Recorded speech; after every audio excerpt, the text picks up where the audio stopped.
మార్చుమా,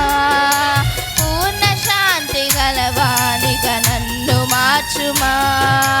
తరతరములకు క్షేమము చేకూర్చుమా,